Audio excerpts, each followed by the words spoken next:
The secretary was picking up the phone when she saw me coming, and I waved to her on my way into Principal Shelton's office. Ms. Shelton wasn't there, so I went ahead and rearranged the furniture. I slid the back chair over to one side of the desk.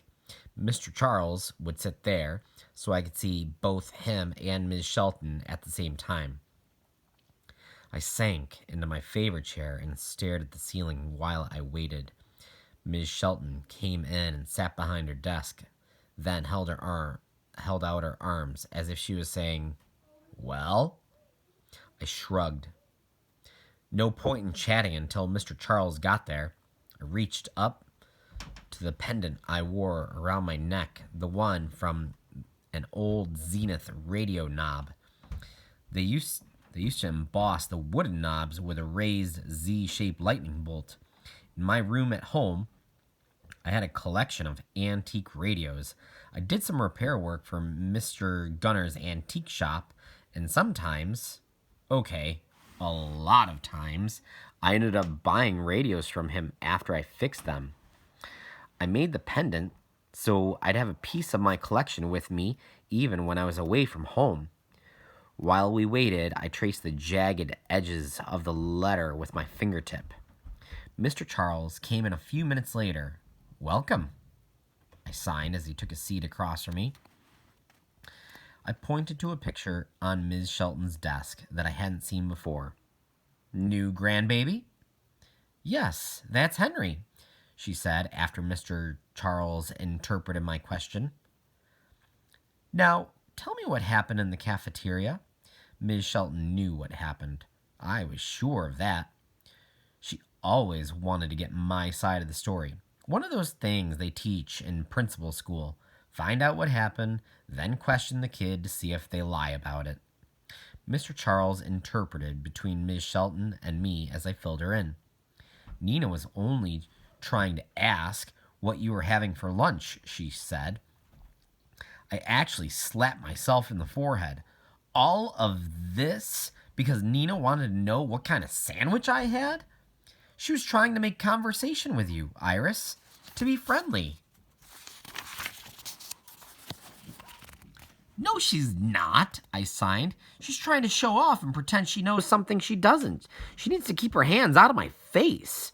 Ms. Shelton reminded me of the school's zero-tolerance policy for fighting.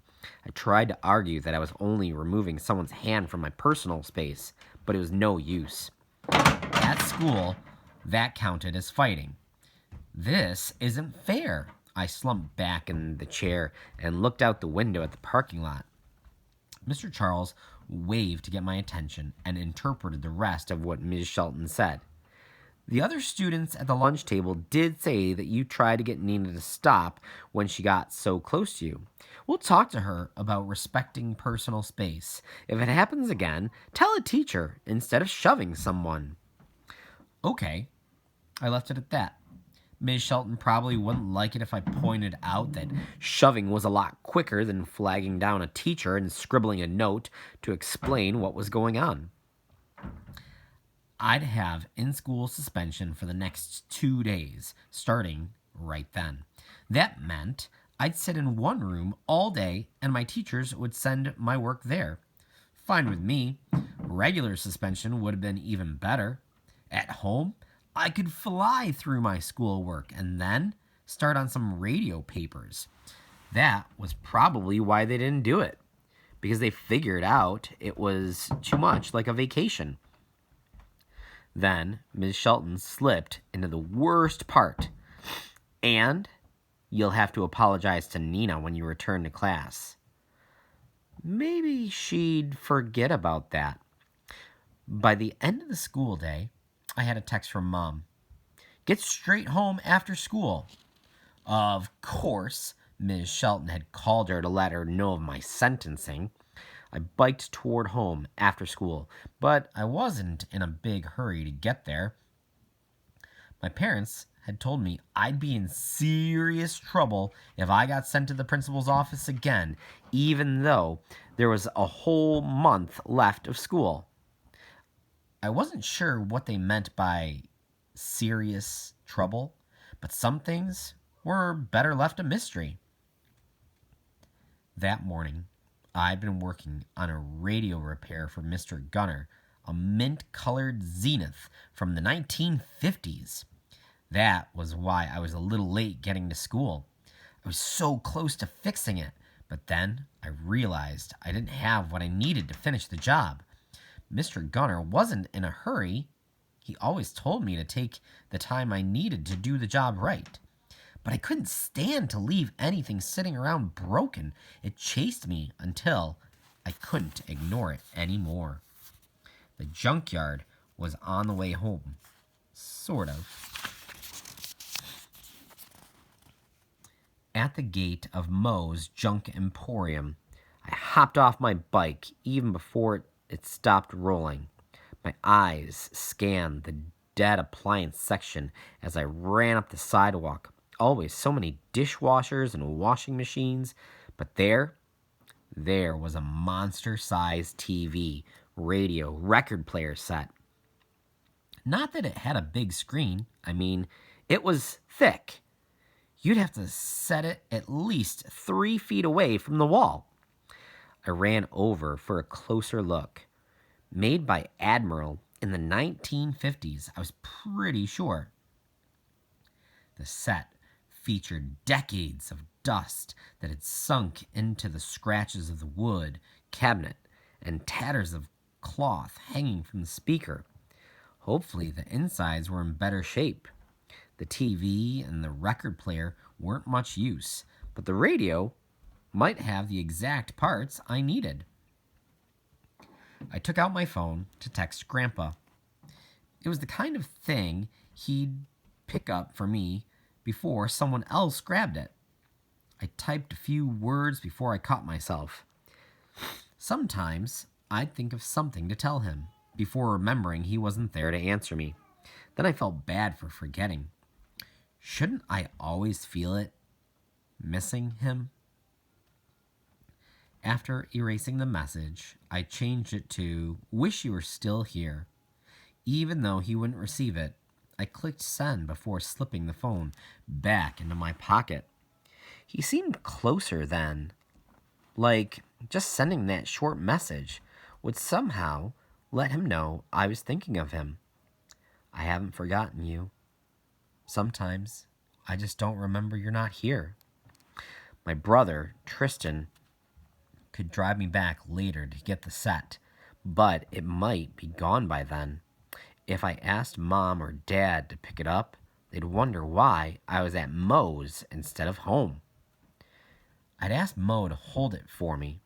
He knew me well enough by now, so it'd just take a minute to tell him I was interested in the set. But when I ran into the trailer that served as the office, Moe wasn't behind the desk, smoking a cigar like he always was. Some guy, a little older than Tristan, sat there watching a TV show where people threw chairs at one another. The patch on his blue work shirt read, "Jimmy Joe." Jimmy Joe stood up and said something when he noticed me in the doorway. I never liked talking to people I didn't know. This was an emergency, so I would. But by talk, I mean write notes back and forth. I hated the way people looked at me when they didn't understand my deaf accent. Since I didn't know if I talked very well, I'd rather not do it. Plus, I never liked the way my voice felt.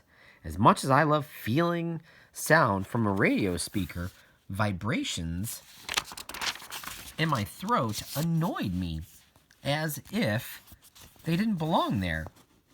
Kind of like how I loved electronics, but not on my own ears. At the desk, I scribbled on a notepad. "Can you save that Admiral set out there for me? I'll come back for it later." He looked back at me after reading the note, and his face was a question. I pointed to my ear, then shook my head to let him know that these ears were as busted as everything else around here. His eyes widened, like they did with most people. a second of panic, like they're not sure what to do with me, or like I might explode in front of them. Can you, read lips? Or talk? He asked, pointing back and forth from his mouth to mine. Maybe, I thought. But how about just reading that note in your hand? I tapped the paper he was holding. He recovered, then pointed out the window. It didn't work. His mouth was really wide when he formed the words. He was probably yelling. He shook his head and waved his hands to emphasize the point. I held back an eye roll. Of course it didn't work. Even if it worked, it wouldn't really work. Those old antenna TVs haven't been able to get a signal for years. After taking back the note, I wrote 4 parts.